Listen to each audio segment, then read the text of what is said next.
Nous vous remercions de penser à rebrancher votre téléphone portable lorsque vous quitterez cette salle et nous vous souhaitons un bon spectacle.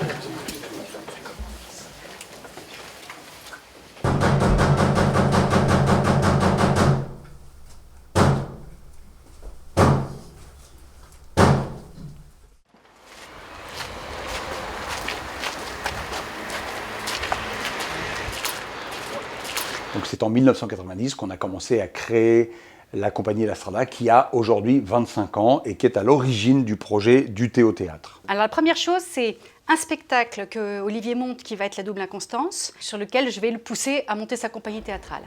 Nous, ce qu'on cherchait, c'était une salle dans Paris. C'est la prospection qui a fait qu'un jour, il y a un marchand de biens qui nous a dit écoutez, moi j'ai un petit local. On a acheté ça en francs, on avait un petit pécule, les banques pouvaient nous prêter. On a tout créé de nous-mêmes.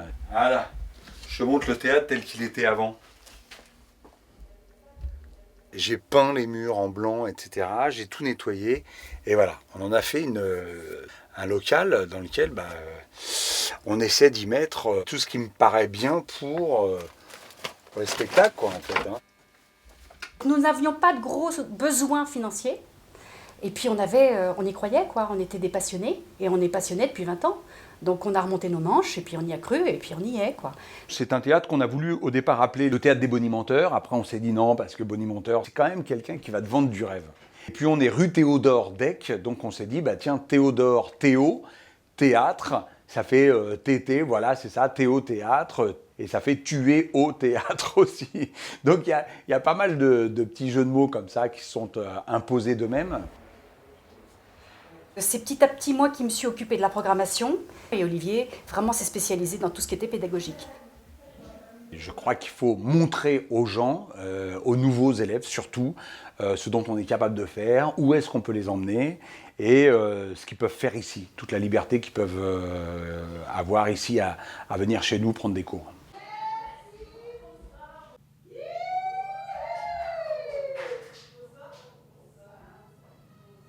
On s'y sent bien, les conditions de travail sont vraiment bien. Sont confortables. L'ambiance aussi, voilà. On a une liberté aussi dans nos cours au niveau de la pédagogie. Il y a une pédagogie commune, mais plus au niveau des mises en scène ou des choix de texte. On nous laisse le choix, on est libre, il y a une confiance. Humainement et professionnellement, ça se passe très bien. Et puis la structure, quoi, le théâtre. Quand on a créé le Théo-Théâtre, c'est ce qu'on s'est dit. Il faut un lieu pour accueillir de la création théâtrale et un lieu pour développer notre pédagogie. Qu'importe qu'il y ait des gens que vous connaissez ou pas, qu'importe que vous soyez fatigué ou pas, malheureusement, ce boulot nous demande d'être présent tout le temps. Les enfants étant simplement regroupés par tranche d'âge, et puis pour les adultes, là, par contre, des spécificités leur sont proposées, comme clown, comme improvisation. Autrement, on a bien sûr ce qu'on appelle les bonimenteurs. C'est un atelier qui est ouvert aux personnes qui ont déjà une expérience du théâtre. On permet donc à ces jeunes ou adultes de jouer dans un contexte professionnel.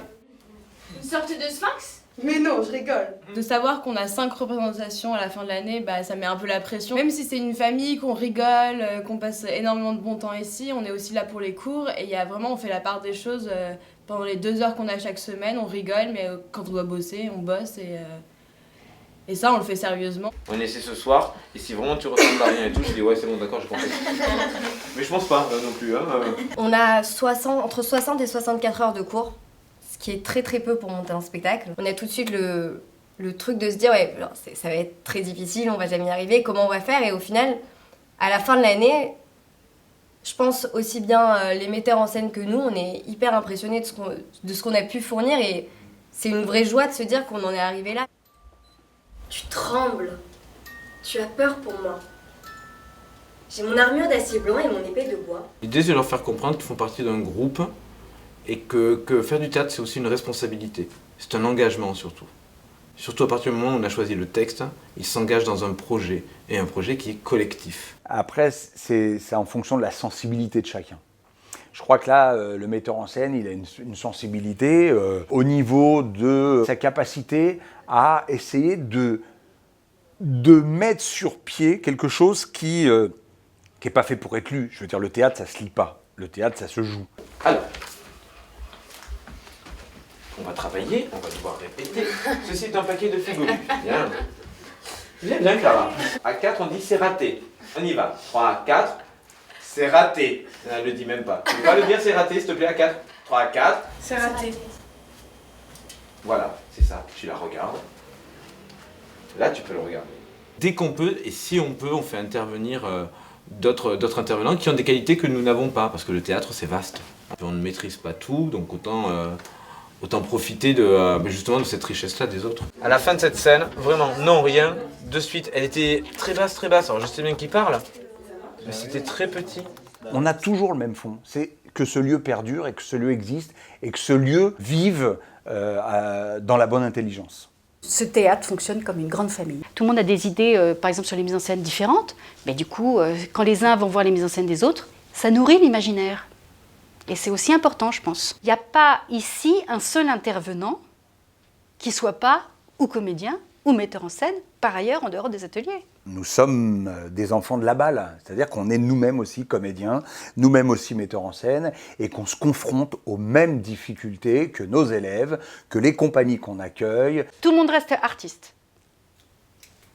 Et je pense que c'est très important. C'est autre chose que notre bande familiale, c'est autre chose que notre bande d'amis, c'est quelque chose à part. Il n'y a aucune raison pour que j'arrête. Hein? Et vous? Pareil. Merci. Je t'aime, mon petit ou petit enfant.